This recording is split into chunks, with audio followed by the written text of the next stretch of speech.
Bon, on va commencer tranquillement. On ne veut pas prendre de retard, bien entendu.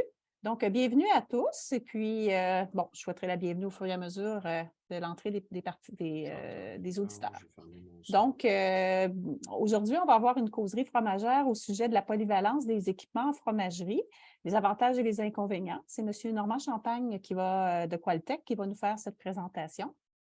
Donc, sans plus tarder, je vais présenter M. Champagne et puis ensuite, je vais faire les petites recommandations d'usage. Cette fois-ci, on va peut-être procéder un petit peu différemment. Souvent, on allait par 3 blocs avec des périodes de questions. Là, on souhaiterait faire ça un petit peu plus interactif. Donc, on va prendre les questions au fur et à mesure. Vous pouvez, comme d'habitude, y aller par la main levée ou par juste vous manifester puis mentionner que vous voulez poser une question, puis on vous introduira pour la question. Donc, M. Champagne est diplômé en 1989 du DEC en technologie alimentaire des produits laitiers de l'ITAC de Saint-Hyacinthe. Il a par la suite travaillé 4 ans chez Natrel à Brossard. Il a repris ses études pour compléter un bac en Food Science au campus de l'Université McGill en 1996. Après quelques années chez Salade Express comme QA en R&D et en sanitation, il est devenu directeur d'usine à la laiterie de Tournevent en 2000 et a bien connu l'environnement des PME. Par la suite, chez Liberté, chez General Mills à Saint-Hyacinthe, et il a poursuivi comme directeur d'usine à la laiterie Chalifou de 2015 à 2019. Il a par la suite diversifié son expertise en concevant, montant et dirigeant l'usine de produits de soins pour la peau à base de lait de chèvre Canu de 2019 à 2023. Et maintenant, il agit comme chargé de produits équipements fromagers chez Qualtech. Nous allons donc profiter de son expertise en écoutant cette causerie qui porte sur, comme je l'ai mentionné tout à l'heure, la flexibilité des équipements en fromagerie. Normand, je pense que tu veux passer à la prochaine diapo.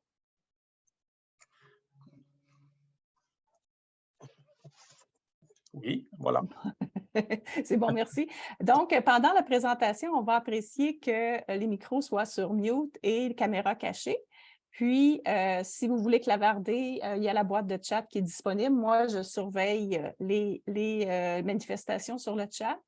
Et comme j'ai mentionné, on va pouvoir poser des questions au fur et à mesure. Et pour réagir directement avec notre présentateur, vous pouvez lever la main pour poser vos questions. Donc, ça fait le tour. J'espère que je n'oublie rien. Je vais maintenant laisser la parole à M. Champagne pour le sujet de cette semaine, de ce mois-ci. Merci. Au revoir. Bon, mais merci, Mme Lamoureux, pour l'introduction. Je tiens à remercier le Centre d'expertise fromagère de nous donner à Qualtech l'opportunité de discuter équipement laitier ce matin. Moi, je suis en poste depuis seulement quelques semaines chez Qualtech. C'est un nouveau poste et une de mes fonctions, c'est d'écouter, comprendre, supporter la PME fromagère.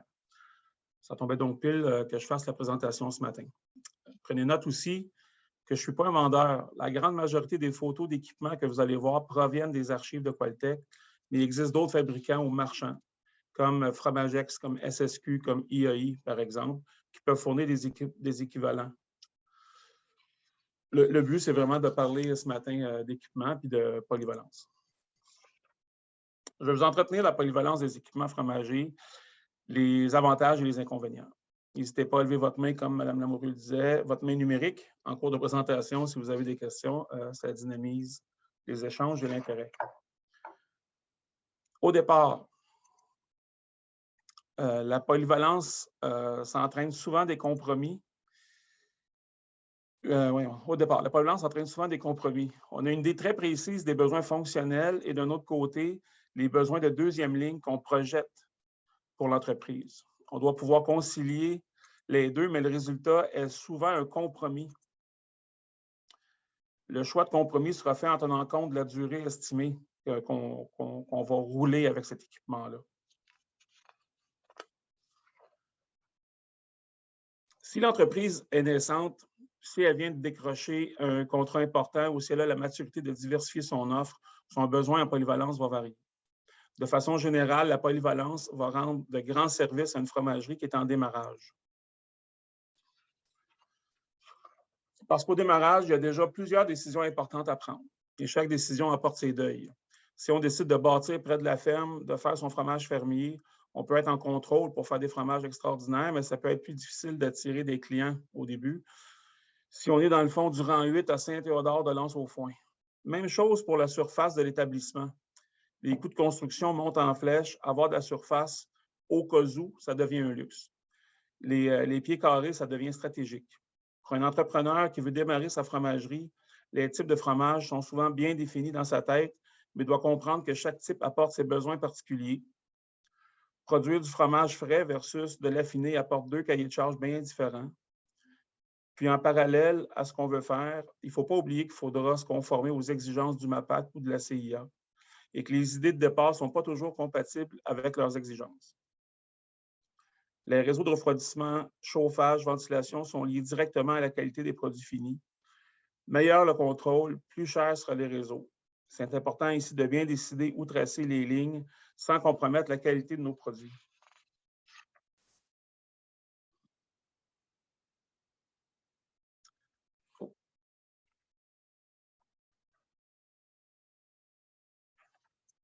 Je vais parler des équipements un peu plus tard, dans quelques minutes. Je veux juste revenir sur les contraintes. Les contraintes qui sont communes au démarrage. En débutant un point de vente à l'usine, il y aura peu ou pas d'achalandage au départ. Le réseau de distribution est à développer ou à intégrer. Il existe maintenant des réseaux établis de distribution de fromage au Québec. Il faut voir si ça correspond aux besoins de l'entreprise. Les imprévus peuvent être nombreux. C'est primordial de mettre les liquidités à l'endroit qui nous amènera à la prochaine étape. En ce moment, il faut se méfier parfois de son profil. Moi, je suis une personne d'usine de production. J'ai toujours en tête un projet, une bébelle qui va améliorer la productivité, l'efficacité ou le produit lui-même. Une autre personne, comme un de mes anciens patrons, il peut être, lui, il était plus un crack de la vente et du marketing. Ça détournait une bonne partie des fonds vers de l'emballage, vers des nouvelles plaques d'impression ou vers des promotions surprenantes. Dans le cas d'une production, mais il faut savoir doser lequel. Des fois, il faut se méfier un peu de nous-mêmes dans ce cas-là. Dans le cas d'une production fermière, l'approvisionnement n'est pas vraiment un souci, mais dans le cas d'un approvisionnement par la Fédération des producteurs de lait, les livraisons se font souvent aux 2 jours. L'horaire de production doit s'adapter autour de cette réalité. Puis finalement, il y a aussi qu'il faut concilier le besoin de se démarquer avec la qualification du développement des produits. Pour les raisons que je viens d'énumérer, on va plus souvent viser une pâte ferme comme premier produit, considérant sa flexibilité en vie de tablette et sa simplicité d'affinage. Mais il faut savoir être créatif pour pouvoir se démarquer dans ce créneau-là.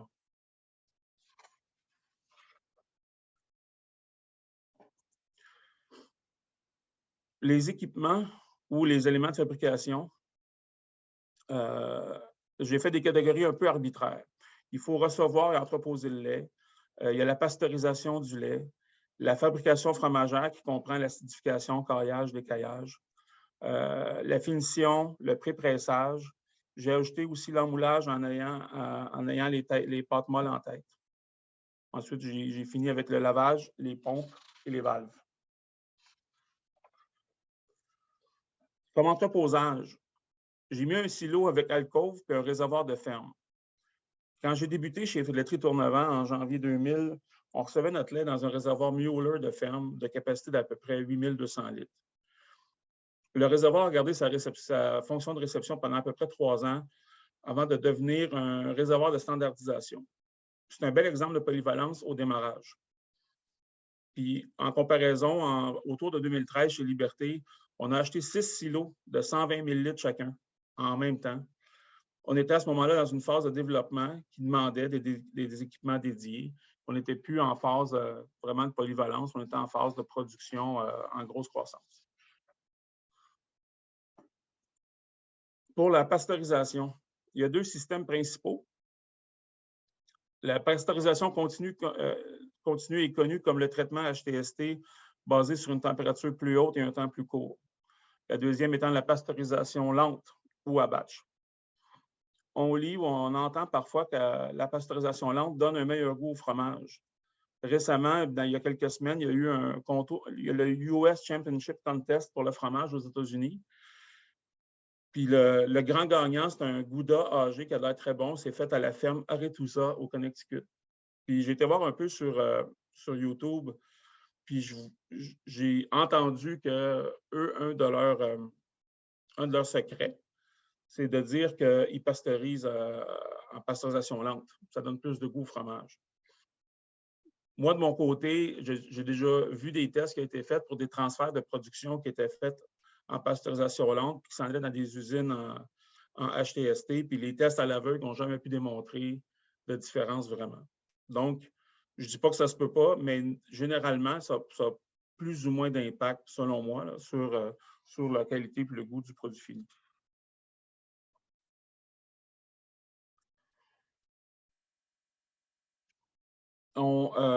Ouais. On voit assez rarement des pastos à bâche de capacité de plus de 3000 litres. C'est ça, à plus de 3000 litres. Le ratio volume sur surface devient moins efficace et c'est plus lent à utiliser. Les systèmes HTST débutent à une capacité autour de 1000 litres à l'heure. En fromagerie, on va viser un débit pour remplir un cailleur en moins d'1 heure. Fait que ça vient aussi mettre la pression parfois si on a un cailleur un peu plus gros sur le HTST en termes de capacité. Pour l'un ou l'autre des deux systèmes, les températures et les durées des traitements doivent être rigoureusement enregistrées et archivées. Les sondes doivent être calibrées à intervalles réguliers et définis. L'espace au-dessus du lait dans le pasto à bâche doit être saturé de vapeur à température contrôlée. La position de la sonde thermique sur l'espace de tête doit être positionnée à un espace précis de la paroi du haut du réservoir et de la surface du lait, ce qui laisse, en théorie, peu ou pas de flexibilité sur le volume qui peut être pasteurisé. Il semble, par contre, je me suis renseigné un peu dans les derniers jours, là, il semble, par contre, que c'est un facteur qui n'est pas vraiment contrôlé par l'inspection. Il faut aussi se rappeler qu'avant le début des années 2000, la pasteurisation lente se faisait sans contrôle thermique ou chauffage de l'espace de tête.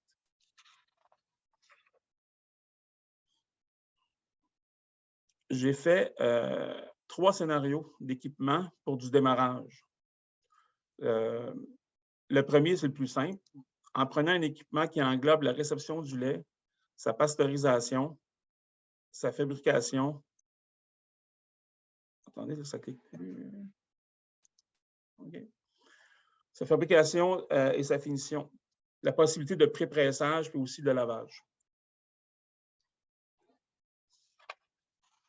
Donc, on a ici un bassin de fabrication rond dans lequel on peut recevoir le lait, le pasteuriser. On peut ensuite y faire la fabrication. C'est plus rare, mais il existe aussi des réservoirs qui font la même fonction, mais étant de forme allongée. Pour faire accréditer un pasto batch de forme rectangulaire par les autorités canadiennes ou américaines, il faut démontrer qu'il n'y a pas de zone dans le lait ou dans l'espace de tête où la température devient un peu plus basse. Il faut être certain que la température est continue, puis est stable et égale partout dans le liquide, puis partout dans la tête. C'est relativement compliqué parce que pour le démontrer, il faut mettre des sondes un peu partout, qu'il faut documenter puis archiver. Mais un réservoir de forme rectangulaire est plus pratique en chédarisation, par exemple, ou en pré-pressage.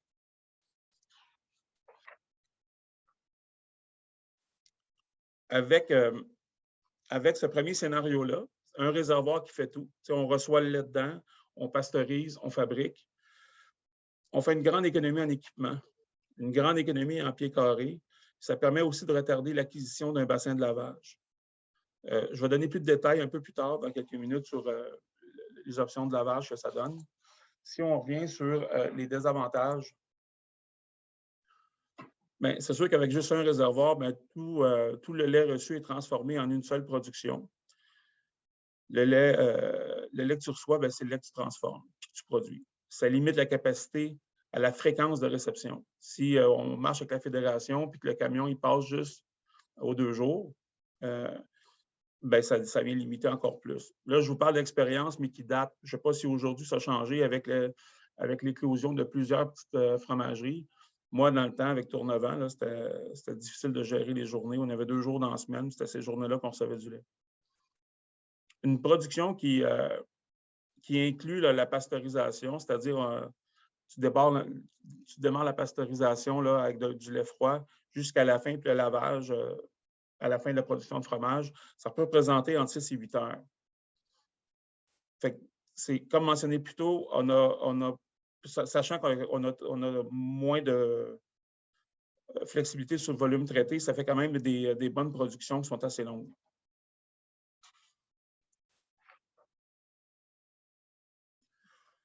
Je vais ouvrir une petite parenthèse pour parler des pompes aussi, qui fait partie des équipements qu'on devra avoir. C'est vraiment la base. Dans le fond, on a deux types de pompes qui existent. La première, c'est la pompe centrifuge, où parfois on entend le mot turbine, une pompe à turbine. C'est simplement le principe. On a une turbine qui tourne, l'aspiration se fait par le centre, puis est dirigée par une sortie latérale. C'est une façon, c'est la plus efficace pour pomper les liquides, mais il peut y avoir quand même des problèmes pour certaines matières. L'autre type que je voulais vous montrer, c'était à déplacement positif, mais vraiment la pompe à lobe. Dans les pompes à déplacement positif, il existe plusieurs sortes de pompes, là, les pompes à diaphragme, les pompes qu'on appelle entre guillemets à queue de cochon, mais celle-là, la pompe à lobe, on la voit plus souvent, c'est une des plus communes. C'est une pompe qui va donner des débits qui sont plus bas qu'une centrifuge, c'est sûr, mais elle a une puissance équivalente, mais elle va pouvoir pomper du caillé en minimisant les pertes. Vous voyez la matière qui rentre dans la pompe et qui suit le rebord qui ressort, mais ce caillé-là n'est pas fouetté par la turbine. Même chose pour la crème. C'est le type de pompe souvent qui va être utilisé pour pomper de la crème pour éviter de la fouetter ou de la barater. De façon générale, on va utiliser la pompe centrifuge pour la réception et le transfert du lait, pour le pompage du lactosérum. En fonction de ce qu'on fait avec le lacto, ça va nous dire combien on investit sur la pompe. Parce qu'évidemment, si le lacto est destiné à la consommation animale ou pour être envoyé dans une fosse, ça va coûter moins cher de pompe. Par contre, quand on utilise le lactosérum, par exemple, pour l'ajouter comme ingrédient à un ricotta ou pour être retraité, pour être remis en production, c'est sûr que ça va prendre des équipements sanitaires, des pompes sanitaires pour traiter le lactosérum. Il y avait aussi, je mentionnais valve un peu plus tôt sur la diapo. Je voulais juste mentionner que les pasto-batch sont obligatoirement munis de valves spéciales à détection de fuite. C'est des modèles de valves très précis qui sont quand même assez chers. Ça sert à éviter un écoulement du lait non pasteurisé dans un conduit qui pourrait être connecté à la valve. Et ensuite, aux pompes et à la valve, je voulais parler aussi du boyau sanitaire flexible, qui est un peu un mal-aimé, je dirais. Puis ce n'est pas le meilleur ami des inspecteurs non plus, mais il existe des boyaux flexibles sanitaires approuvés 3A qui sont en vente sur le marché, puis qui peuvent vous faire quand même des bonnes économies, puis être très pratiques, faire sauver du temps. Par exemple, ici, on peut se connecter à une pompe avec un premier boyau. Fait qu'on va connecter le réservoir de tout à l'heure à la pompe. Puis si on veut faire un soutirage, on a juste à collecter un deuxième boyau, puis on va le mettre où on a besoin, mais ensuite, on peut se resservir de cet équipement-là. Ça donne, beaucoup de polyvalence, justement, à l'équipement. De la même façon, si on veut laver le réservoir en recirculation sur lui-même, on peut garder le même équipement. On rajoute de l'eau chaude puis le détergent dans la cuve, puis en connectant le boyau à la boule de lavage du réservoir, ça nous permet de faire une recirculation sans avoir à aller chercher un système de nettoyage en place. Fait que ces équipements-là, puis en même temps, le boyau d'écoulement par lequel on a sorti peut-être le lactosérum, il se lave. Fait que ton boyau il devient propre en même temps qu'il lave le réservoir. C'est des façons de sauver beaucoup de temps puis sauver de l'argent en évitant d'acheter de l'équipement. Si je résume la dernière partie, la valve légale est nécessaire avec le réservoir. Une pompe centrifuge est conseillée avec un boyau flexible pour le soutirage puis le nettoyage. Ce n'est pas des gros investissements, puis ça permet d'être assez flexible et de pouvoir de faire plusieurs fonctions autour de la production.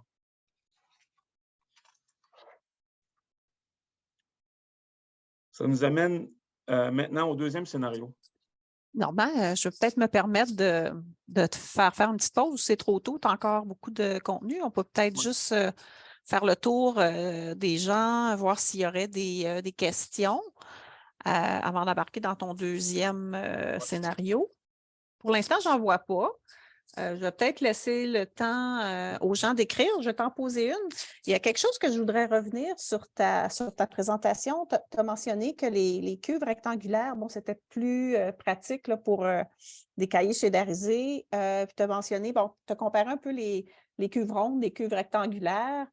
J'aimerais ça que tu reviennes un petit peu là-dessus parce que dans les rondes aussi, il y a les double O que tu n'as pas mentionné. Des fois, il y a des petites double O aussi qui peuvent exister. L'avantage de ça. Puis, au niveau des cuves rectangulaires, moi, je connais, j'étais peut-être un petit peu out, mais il me semble qu'on ne peut pas. Est-ce que ça existe, les rectangulaires, qu'on peut faire de la pasteurisation batch dedans ou c'est juste des rondes? Il me semble que non, mais je voudrais juste refaire un petit point là-dessus. Là. Bien, écoute, le double O, pour moi, ça devient dans un scénario un peu plus loin parce que le double O, tu ne peux pas vraiment faire de finition dedans. OK. Tu sais, le double O, si tu veux cheddariser, là, les agitateurs avec les couteaux, la forme en 8, c'est un peu moins adéquat. Ensuite, le réservoir, au départ, dans la présentation, j'allais affirmer que le réservoir rectangulaire, il est plus pratique quand tu cheddarises ou quand tu fais des plaques de pré-pressage. Tu sais, c'est rectangle, ça va mieux. Mais c'est dommage, on ne peut pas pasteuriser. Puis là, je me rends compte que chez nous, on en vend un rectangle pasteurisé. Puis là, j'ai été voir dans le dossier, puis je me suis renseigné à ceux qui l'ont développé. Ça a été très long et très compliqué parce qu'on avait l'inspection américaine et canadienne, puis on a dû documenter. On a mis des sondes un peu partout dans le liquide, on a mis des sondes un peu partout dans le haut. Puis là, on a trouvé qu'il y avait des zones plus mortes où il y avait moins d'agitation, puis en haut et en bas, puis où est-ce que les températures étaient moins égales. On a dû rejouer avec l'agitation, rejouer avec les injections de vapeur. On a développé un réservoir qui peut pasteuriser, qui est rectangulaire, puis qui est accrédité. OK. Qui est approuvé. Puis, encore une fois, si on le fait, il y en a probablement d'autres qui le font aussi. Ce n'est pas de dire que nous, on en vend un, mais je veux dire, ça existe, puis ça peut se faire. OK, c'est bon. C'est bon à savoir. Je n'avais jamais vu. C'est pour ça que je voulais revenir là-dessus. OK. Ben, écoute, je ne vois pas d'autres questions pour l'instant. Je pense que je vais te laisser continuer. Là. Parfait, merci. Merci.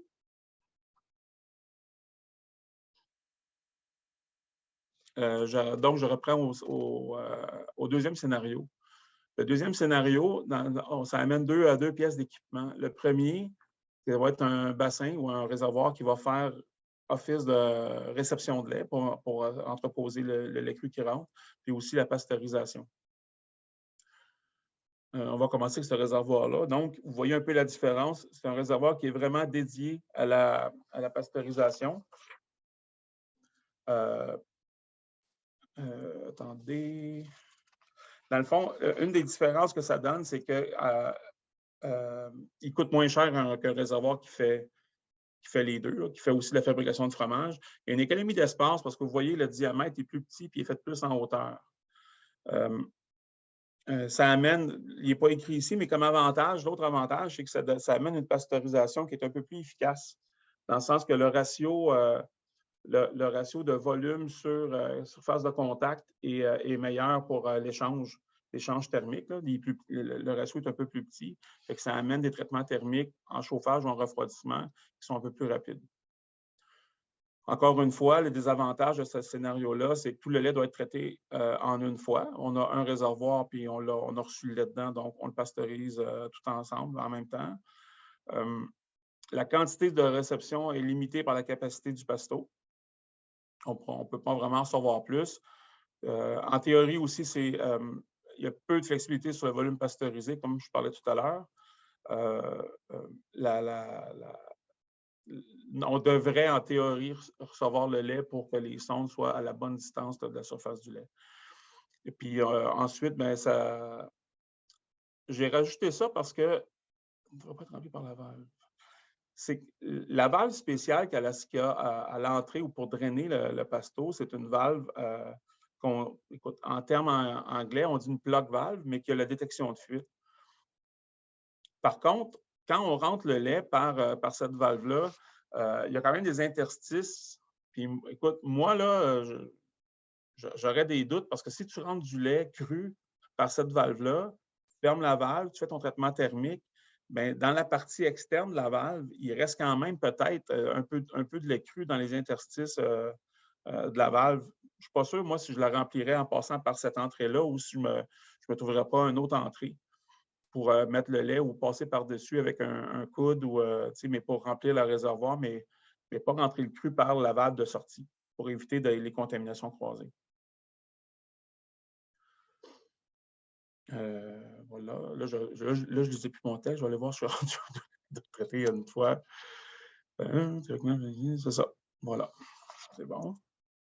Ensuite, la deuxième partie du scénario numéro 2, c'est un réservoir qui va être dédié à la fabrication, finition, pré-pressage et lavage.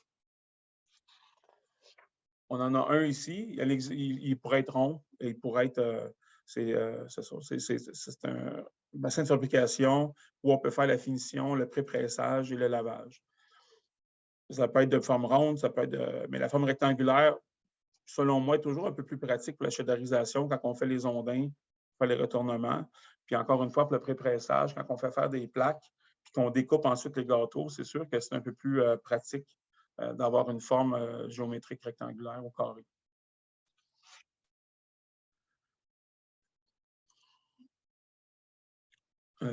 L'avantage du scénario numéro 2, ça peut retarder l'acquisition d'un bassin de lavage. Ça peut permettre aussi de diviser le lait reçu en 2 productions distinctes. Il n'y a rien qui empêche d'avoir un pasteurisateur peut-être de plus grande capacité, puis de pouvoir faire 2 productions à partir de cette quantité-là.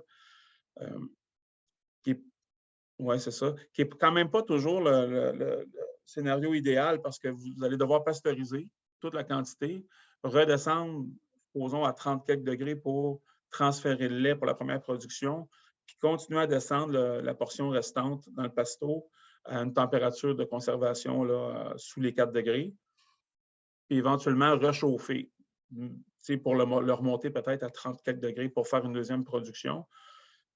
Ça ne comporte pas vraiment de risque si vous avez un bon pasto qui est conforme, tout est là, mais on se promène un petit peu plus dans les zones à risque quand même de contamination, dans les zones thermiques.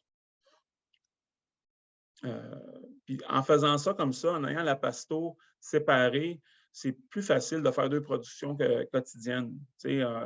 On peut commencer à pasteuriser, on peut commencer à réchauffer la deuxième portion pendant qu'on termine la production, la première production de la journée. Ça fait quand même des bonnes journées, mais avec un scénario comme ça, on peut faire 2 productions quotidiennes.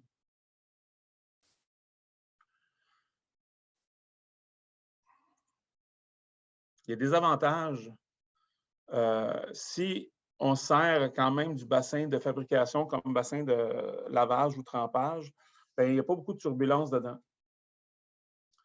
Puis, faut garder en tête aussi qu'on s'en sert comme bassin de lavage, ça retarde l'achat d'un bassin de lavage, mais aussi, c'est que si tu laves tes couteaux, tu laves tes outils que tu t'es servi pendant la première production, ça apporte des délais aussi à amener une deuxième production quotidienne.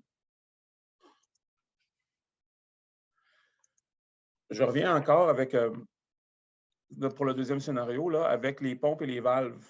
Ce qu'on peut faire avec, je n'ai pas mis sur la liste, mais aussi notre ami le boyau. Ça vient donner un bon coup de main sur le transfert du lait pasteurisé vers le bassin. Remarquez que j'emplis le bassin de fabrication. Remarquez que j'emplis le bassin ici par la valve de drainage. Parce qu'il est toujours... Attendez, non? Là, je passais tout droit. La valve de drainage. Pourquoi? Il est toujours conseillé de remplir en faisant un minimum d'éclaboussure parce que l'incorporation d'air ou d'oxygène peut nuire à l'activité à l'activité microbiologique du ferment. Là, je l'ai connecté là, à la valve de sortie, mais ça pourrait être un coude là, qui longe la paroi ou qui, de façon, tombe rapidement submergé sous le niveau du lait. Mais il faut garder en tête que les transferts de lait, on est mieux de s'installer sous le niveau du lait. Puis, ici, pour le lavage, on garde le même setup. On peut utiliser le même boyau, puis on lave en recirculation le pasto. En faisant ça comme ça, même chose qu'au scénario numéro 1, on fait un lavage, on n'a pas besoin de CIP, on incorpore notre eau chaude, puis le détergent dans le réservoir, on l'a rincé avant. On fait une recirculation, fait que ça nous permet de faire un lavage sur le réservoir sans vraiment avoir à investir dans un système de NEP ou de CIP.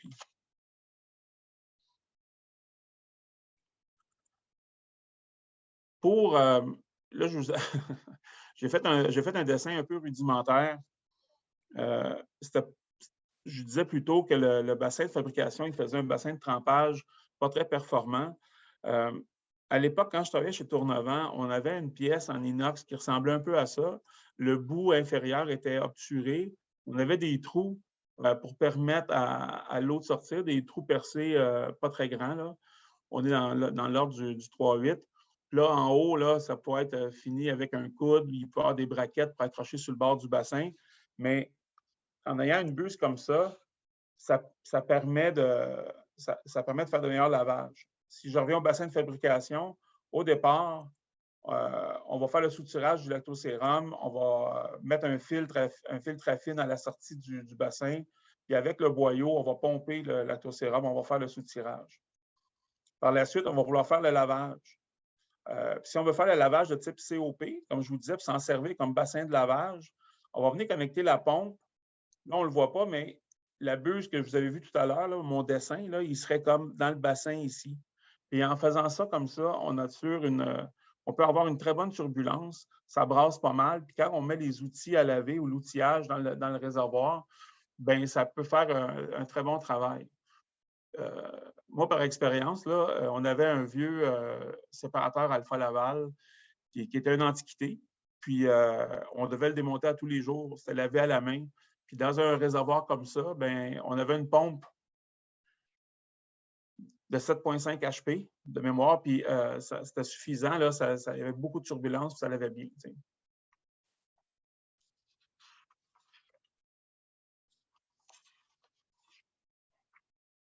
Je vais me mettre à jour. Je voulais juste aussi vous expliquer, parce que quand on parle d'un bassin COP, un bassin de lavage de type COP, c'est un peu le contraire d'un CIP. Au lieu de nettoyer l'équipement en place, tu démontes pour faire laver l'équipement. Un bon bassin de COP, ça doit avoir une bonne turbulence pour donner des lavages efficaces. C'est pour ça, c'est ça le but, puis ça fait que ça demande des trempages moins longs, puis souvent, ça va éviter de faire du frottage. Ça va faire des lavages très efficaces et plus rapides. Donc, on revient au boyau flexible sanitaire. Les avantages d'avoir un boyau comme ça, mais ça permet un lavage efficace du pasto. Ça retarde l'achat d'un système de nettoyage en place CIP. On l'a vu sur le pasto batch. Ça lave de façon simultanée les conduites de transfert. Ça retarde l'achat d'un système COP. Ça lave aussi simultanément les conduites de soutirage en faisant COP. Les désavantages d'un boyau flexible sanitaire, ces boyaux-là sont assez ils sont robustes, mais ça prend quand même un soin particulier. Ça nécessite un entreposage adéquat. Souvent, les boyaux, on va les voir parfois traîner par terre. Puis ça amène, j'ai vu souvent des boyaux plissés où ils ont été pincés parce que le lift a passé dessus ou que, tu sais, fait que c'est important. Le boyau, là, c'est accroché sur le mur. Aux États-Unis, la norme 3A, c'est que quand tu ne tires pas d'un boyau, il existe des capes en plastique. Tu bouches les capes de la hausse.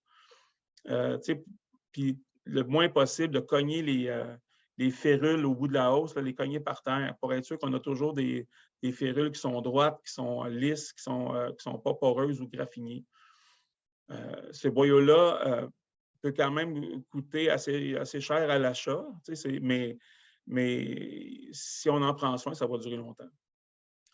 Je conseille quand même de tester les qualités sanitaires en faisant un test de microbiologie à fréquence régulière là, pour être sûr que le boyau est toujours conforme.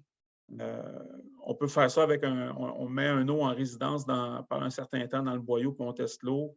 On peut prendre un swab puis aller sur le côté à l'intérieur où on voit que le métal termine, que le caoutchouc commence là, à l'interstice. On peut aller tester là aussi pour voir si c'est encore sanitaire. Il faut comprendre que le système lavage COP, là, avec le bassin que vous avez vu, ça fonctionne très bien avec un petit bassin. Plus qu'on va augmenter la grosseur du bassin, bien moins que la turbulence va être adéquate. Puis aussi, plus que ça va prendre de l'eau pour remplir le bassin, puis ça devient... fait que ça fonctionne sur des plus petits bassins, des plus gros bassins, ce n'est pas évident à faire fonctionner. Puis je termine en disant, on ne peut pas tout laver dans les réservoirs de fabrication. Il faut faire attention parce que ça demeure un réservoir de fabrication. On ne peut pas amener les bains de pieds ou les transmissions de tracteurs là, dans le bassin à fromage. Il faut faire attention. On ne va pas non plus endommager ou égratigner les surfaces intérieures.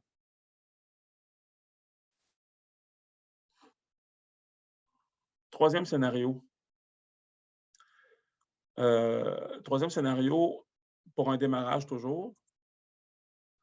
Ce que j'ai fait, c'est encore avec 2 pièces d'équipement.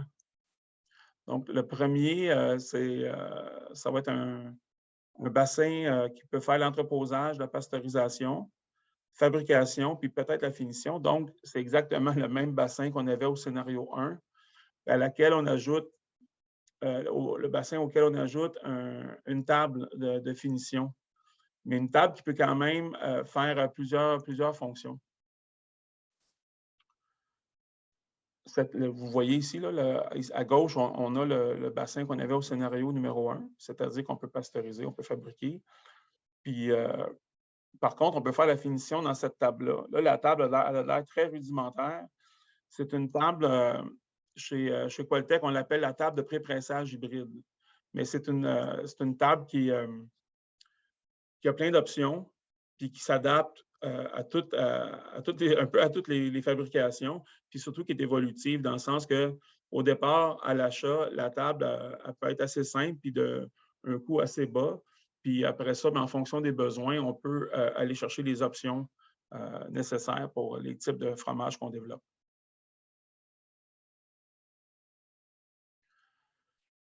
Par exemple, on parle d'options, bien, ce réservoir-là, on peut l'acheter au départ avec une double paroi au fond. Ça nous permet de contrôler les températures. Si on veut faire une cheddarisation, par exemple.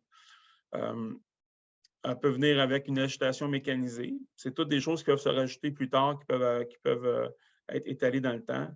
Elle peut venir avec des grilles, des cylindres de pré-pressage.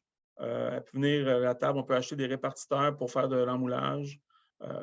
On peut aussi acheter la table sur une grandeur plus grande, peut-être que notre besoin actuel, puis l'acheter avec un muret amovible. Fait que ça va faire qu'on va pouvoir réduire la surface de travail pour l'instant, puis pour plus tard, on va pouvoir s'en servir sur une plus grande surface.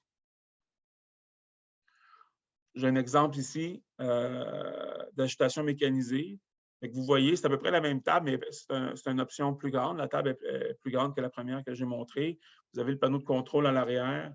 Vous avez l'agitation mécanisée. Avec ça, on peut faire un brassage, par exemple, sur un cheddar avant le dernier soutirage. Ça peut être un mode, quand on brasse avant d'envoyer au stretcher, on peut brasser avec ça.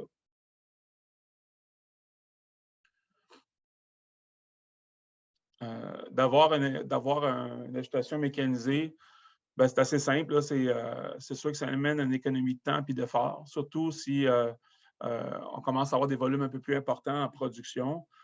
Ça soulage l'ouvrier, ça vient baisser les tâches au travail.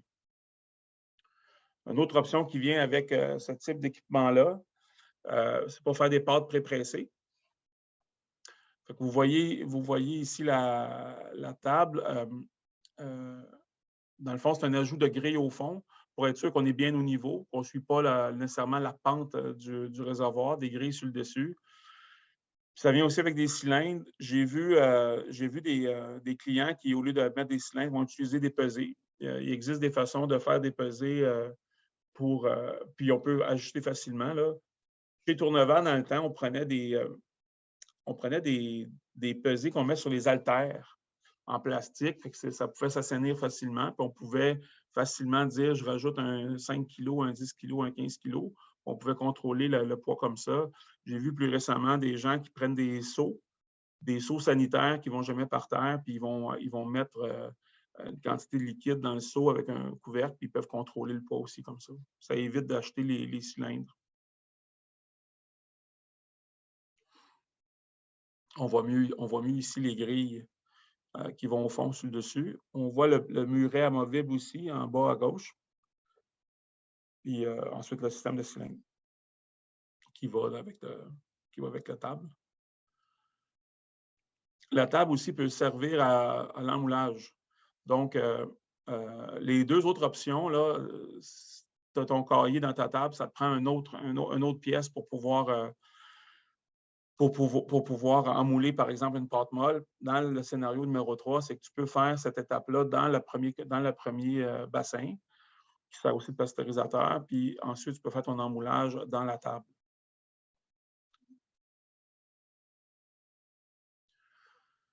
Il faut ajouter les répartiteurs, les moules, et puis ça permet de faire, comme je disais, des pâtes molles faites. Ce genre de table-là peut venir en plusieurs grandeurs, comme mentionné. Les deux colonnes à retenir, il y a la colonne A pour la distance, qui est la distance, la longueur ici. Puis ensuite, il y a la C, qui est la largeur. La largeur est pas mal toujours la même, 58 pouces. Puis vous avez la longueur ici, dépendamment de la quantité. La quantité qu'on voit ici, qui varie de 1200 à 3000, ce n'est pas la capacité de la table, c'est la capacité du cailleur qui fournit la table. Parce que la table, elle est destinée pour à peu près 40 de la taille du cailleur. Donc, pour 40 sur 2000 litres ici au cailleur, ça veut dire que la table peut reprendre 800 litres. L'avantage d'une table comme ça, c'est qu'on peut ajouter des fonctionnalités graduellement. C'est comme écrit plus tôt, c'est évolutif, ça suit le besoin du transformateur. Cette option-là, le scénario 3, bien, ça inclut l'emmoulage des pâtes molles qu'on ne voyait pas dans les deux premiers, scénarios. Ça optimise encore plus la rapidité des opérations en combinant avec le bassin de fabrication. Ça devient, avec cette option-là, encore plus facile de faire 2 fabrications dans une journée. Je n'ai pas fait mes super dessins, là, mais on peut répéter ce qu'on a vu dans le scénario numéro 2, c'est-à-dire avec le boyau sanitaire, la pompe, on peut retarder l'achat de CIP et d'un COP, puis on peut se servir des deux bassins pour se laver sur eux, laver les conduits, puis faire un COP. En ayant aussi cette combinaison-là, ça devient avantageux de transférer le cahier du premier bassin vers la table par gravité. En faisant ça, bien, on n'a pas besoin d'acheter une pompe à déplacement positif, qui est quand même assez coûteux, puis qui doit être lavée ensuite. Là. Donc, c'est ça. Les désavantages, parce qu'il y a plusieurs options sur la table, bien, il faut toujours penser à un temps de montage où il faut préparer la table pour une production X si elle n'est pas prête. Mais je pense que le plus gros désavantage, c'est l'amortissement du coût sur certaines options. Je le mentionne parce qu'il faut comprendre que même si la table est petite, en usine, fabriquer, je veux dire, par exemple, du pré-pressage pour une petite table par rapport à une grosse table industrielle, bien, en termes de matériaux, c'est sûr que ça prend moins de matériaux, moins d'acier inox pour faire le plus petit équipement. Mais en termes de main-d'œuvre, il n'y a pas tant de différence que ça. Il faut quand même plier le métal à 4 endroits. Il faut quand même souder à peu près le même nombre de soudures. Fait que ça finit que pour une table plus petite, une production plus petite, bien, l'amortissement du coût des options bien, ça va être différent que la grande industrie, c'est certain. Puis ça amène quand même des coûts au kilo produit qui sont plus élevés dans la petite industrie.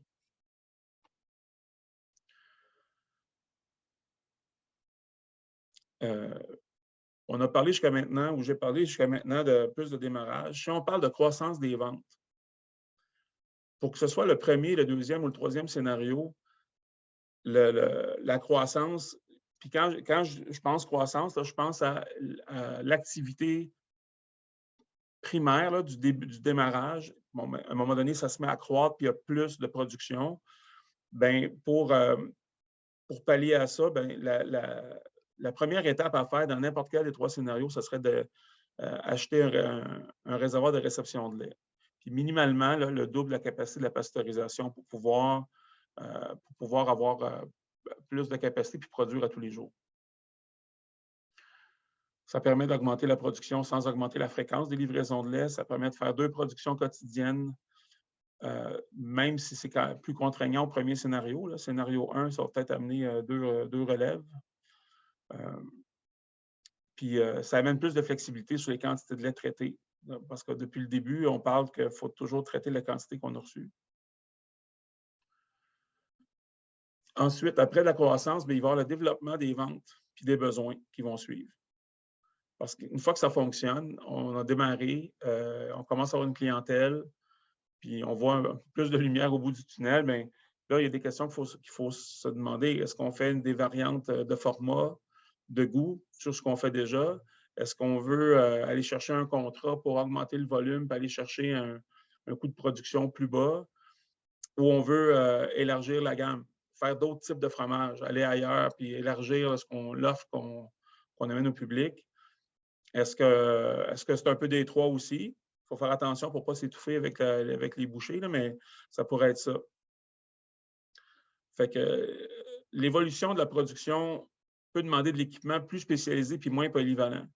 Là, ce qui s'en vient, ce que je vais vous montrer, c'est des morceaux d'équipement qui sont disponibles sur le marché puis qui servent parfois, mais qui ne sont pas polyvalents, puis qui vont servir plus dans le développement du marché. Un peu comme les silos que je parlais au début, quand la différence entre tourne-vent et liberté. Par exemple, ici, on a des moulins à grains pour faire du cheddar. Si on a des petites quantités, sur un petit réservoir, l'item qu'on voit à droite, c'est un moulin manuel qu'il faut mettre. On met le morceau entre guillemets, de slab ou le morceau de fesse dans le petit moulin, puis on fait les grains comme ça. À gauche, bien, on a le moulin mécanisé, qui est un autre prix, mais qui peut faire des quantités plus importantes de grains. Je voulais vous montrer, ça, c'est un tunnel que j'ai acheté quand j'étais chez Chalifou. C'est un tunnel de lavage. Chez Chalifou, on avait un parc de plusieurs centaines de moules. Puis on passait beaucoup de temps à laver et à relaver des moules, puis on s'était finalement équipé. Fait que ça, c'est une laveuse à moules. C'est un tunnel. Tu as quelqu'un à l'entrée qui défait les moules, qui met les moules dedans. Puis tu as quelqu'un à la sortie qui est place, qui range. Ça va relativement vite, puis ça fait qu'on a rapidement des grosses quantités de moules lavées qui fonctionnent. Par contre, comme vous voyez, c'est un tunnel de lavage qui est destiné pour les moules. Tu ne peux pas vraiment faire d'autre chose que laver des moules. Là, on tombe encore une fois dans l'équipement spécialisé à haut volume. J'ai vu, c'est des dessins que j'ai vus. C'est un équipement qu'on fait ici chez Qualtech. C'est des unités mobiles de CIP.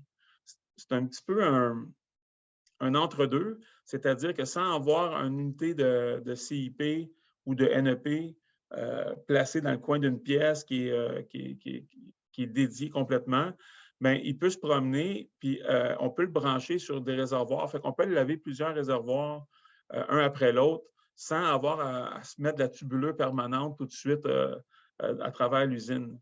Ça peut être une mesure de transition qui va nous amener plus tard vers un CIP. Il n'y a rien qui empêche de prendre une unité comme ça puis de le faire grossir un peu, puis de s'en servir de façon permanente puis de façon stable sans qu'il bouge. Mais avec 2 réservoirs comme ça, c'est facile d'arriver avec une tank d'eau tiède pour faire un premier rinçage, une tank d'eau chaude pour faire la recirculation avec du détergent sur le lavage. Puis pendant que la recirculation se fait, on peut remplir la première tank de rinçage d'eau froide pour le dernier rinçage.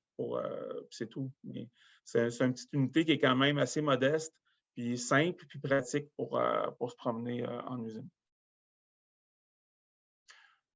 D'autres équipements industriels, il y a une trancheuse verticale à gauche qui peut couper des blocs, qui est fait pour couper des blocs dans les moules qu'on voit de façon standard, là, les moules rectangulaires de 20 kg ou 20 livres, c'est-à-dire, ou 40 livres. Puis à gauche, vous voyez un bassin de COP, comme je vous parlais tout à l'heure. Vous voyez le bassin, il vient avec sa pompe qui est en dessous, puis qui va faire beaucoup de turbulence. Il va pomper l'eau dans le réservoir, puis il va la repousser à des buses qui sont placées de façon stratégique, qui va faire un lavage efficace avec beaucoup de turbulence à l'intérieur du réservoir. Puis ici, bien, à gauche, un classique, là, la presse à fromage qui sert à presser les moules. À droite, un équipement qu'on voit un peu moins souvent, c'est une piqueuse pneumatique pour faire du bleu. Donc, c'est pour pouvoir introduire le pénicillium avec des poinçons sur les meules de bleu. Puis je pense que c'est la dernière, c'est le filtre à fine. On vend chez Qualitech un filtre à fine qui c'est surprenant le succès que ça peut avoir. Il n'y a pas juste nous qui en vendons, il y en a d'autres qui en vendent aussi. Là. Et un appareil comme ça, quand tu commences à avoir un peu de volume, tu récupères toutes les fines que dans le lactosérum, tu peux les réintroduire en production. C'est du fromage, c'est du rendement. Puis ces appareils-là, habituellement, s'autofinancent à l'intérieur d'une année. C'est toujours, quand tu es rendu à ce niveau-là, c'est toujours assez payant d'installer un filtre à fine. C'est assez fiable comme équipement. Voilà. C'est la première fois que je fais une présentation sur Zoom. Je trouve ça un petit peu dur. Ça a bien été normal quand même. Bien, merci beaucoup. Là, je ne vois pas de questions. Je vais quand même laisser les gens un petit peu le temps d'écrire. Puis, on s'était entendu aussi, Hélène et moi, à la fin, qu'on vous présentait le petit sondage pour les causeries. Donc, dans la boîte de chat, Hélène va envoyer le lien pour le sondage sur les causeries qu'on a eues toute l'année. Donc, ça serait très apprécié que vous répondiez à ce sondage-là. Ça nous aide beaucoup là, pour la préparation des prochaines activités. Donc, message passé. J'ai peut-être 2 petites questions en attendant que les gens se manifestent. À quel volume, Normand, on a intérêt à passer? Tu as mentionné le lavage avec les tuyaux flexibles sur place. À quel volume de réservoir on aura intérêt à passer un vrai COP ou encore, tu as amené ton petit appareil mobile, là, un réservoir de combien de millilitres, c'est plus efficace de le faire en recirculation, puis il faut passer avec des unités. Bien, écoute, la petite unité que tu as vue, là, c'est des réservoirs de 100 litres qu'il y a là-dessus. À 100 litres, là, quand tu as fait un réservoir de 2 ou 3 millilitres, là, je pense que ça fonctionne bien. Au-delà de ça, il faut que tu montes un peu.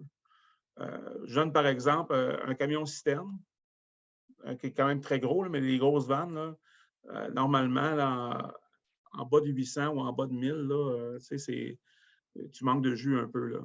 Donc, moi, parce que je l'ai fait sur 3000, là, je peux dire que ça fonctionne. Là. Puis au-delà de ça, ben après, ça prend quand même une bonne, turbulence quand tu laves. La meilleure personne, par contre, pour évaluer ça, ça va souvent être la personne, le technicien de la compagnie de détergent, qui va te dire, écoute, il y a toujours une règle du pouce qui est de X pieds à la seconde. Il y a ça aussi qui fonctionne, là, mais c'est ça. Je te dirais ça, moi, comme réponse. D'accord, merci. Puis, une autre petite question, ça m'a intrigué la table de finition avec les répartiteurs.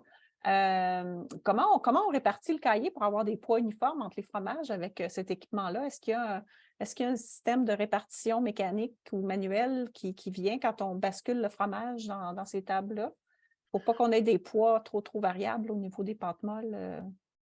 Écoute, bonne question. Je n'ai pas beaucoup d'expérience en pâte molle. Ce que moi j'ai vu, là, c'est souvent, c'était par une pompe à déplacement positif de façon délicate, là, puis ça te permet quand même à l'œil d'y aller de façon assez régulière d'un moule à l'autre, mais à la fin, il y a toujours un peu de rebalancement quand on termine. On peut voir que la hauteur, là, on essaie de faire du rebalancement, mais effectivement, là, il n'y a pas de méthode précise. D'accord. OK, merci. Bon, moi, j'ai plus de questions. J'ai un petit commentaire d'information. J'ai eu comme information pendant la causerie. Au niveau légal, la CIA exige 3 degrés au-dessus de la température du liquide pour l'espace de tête, puis le MAPAC, c'est 2 degrés. Donc, c'est normé, ces valeurs-là, comme point d'information, petit message qu'on m'a passé. OK. Écoute, je ne vois pas de. Est-ce que tu peux passer aux prochaines diapos, Normand? J'en profite pour te remercier de ta participation à nos causeries. Puis, je vais juste annoncer nos prochaines causeries. Donc, merci encore, Normand, de ton investissement pour nous présenter. Il y a encore du temps. S'il y a des questions, je continue de surveiller. S'il y a des questions qui arrivent, je vais les transmettre. Donc, la prochaine causerie, ça va être le 18 avril sur les biofilms laitiers. On va espérer que la grève de l'Université Laval ne se rendra pas là, parce que c'est sûr que la causerie va être annulée si c'est le cas. Mais bon, si on a nos présentateurs, ça sera le 18 avril au sujet des biofilms. Et l'autre cause, est-ce qu'il y en a une autre d'annoncer? Est-ce qu'il y a un autre slide? Je ne suis pas certaine. On a peut-être. Oui, c'est ça. L'application des bactéries lactiques dans les produits laitiers, les cultures protectrices et probiotiques, ça va être présenté par Émilie Dufossé-Foucault de Bienna. Donc, qui va être le 9 mai. On va en avoir une en juin aussi. On vous en parlera quand on aura tout défini, les titres comme il faut. Donc, sur ce, ça fait le tour. Je ne vois pas de questions. Donc, encore une fois, merci de votre participation et de l'implication de Qualtech pour nous avoir présenté cette causerie aujourd'hui. Sur ce, je vous souhaite la bonne fin de journée et on se revoit, on espère qu'on se revoit le 18 avril pour la causerie sur les biofilms. Merci beaucoup. Bye bye.